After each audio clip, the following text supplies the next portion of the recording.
আপনারও আল্লাহ এক, আমারও আল্লাহ এক, নবী এক, কোরআন এক, হাদিস এক, আপনিও মুসলমান, কিন্তু আমি টুপি খুলতে চাই না, আপনি টুপি দিতে চান না।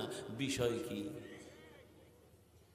আমি দাড়ি কাটলে লজ্জা পাই, আপনি দাড়ি রাখতে লজ্জা পান। আপনি কত ভিআইপি মুসলমান। আমি মসজিদে না গেলে লজ্জা পাই, আপনি মসজিদে গেলে লজ্জা পান। আমি পর্দা না করলে লজ্জা লাগে, আপনার পর্দা করতে লজ্জা লাগে। বিষয়টা কি বাবা? কেমন মুসলমান তুমি? নাকি আমি ভুলে আছি তুমি সঠিক, না তুমি ভুলে আছো আমি সঠিক? বুঝাইতেও পারতেছি না। গাধার মতো সারা দুনিয়াতে ওলামায়ে কেরামে এত কষ্ট করে, নিজের বউ মাইয়া বলা নিয়ে এত টেনশন করে না। উম্মতের নিয়ে যেই পরিমাণ আলেম টেনশন করে, দুনিয়ার কেউ এমন টেনশন করে না। ওলামায়ে কেরাম এই জাতির জন্য যেই পরিমাণ ত্যাগ স্বীকার করে, দুনিয়াতে দ্বিতীয় কেউ এরকম ত্যাগ স্বীকার করে না। করে না। সবাই ধান্দাবাজ আর চান্দাবাজ, কিন্তু উলামায়ে কেরাম নিঃস্বার্থভাবে খেদমত করতেছে, চিল্লাইতেছে।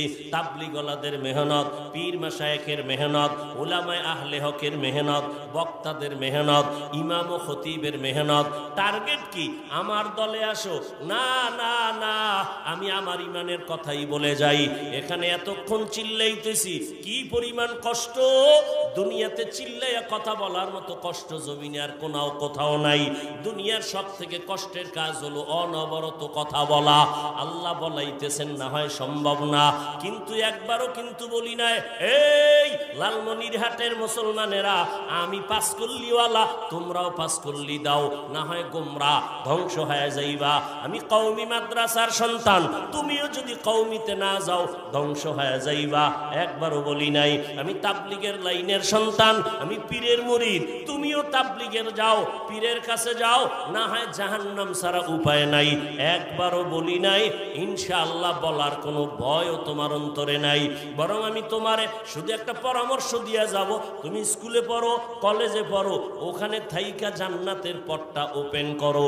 তুমি চাকরি করো বাবা, ওখানে থাইকা জান্নাতের পথটা ওপেন করো। তুমি ব্যবসা করো, ওখানে থাইকাই জান্নাতের পথ ওপেন করো। করা যায় না?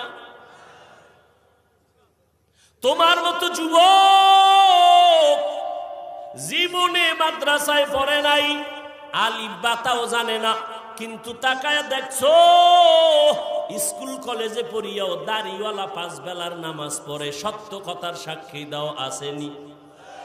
আর ওয়াজের দরকার নাই।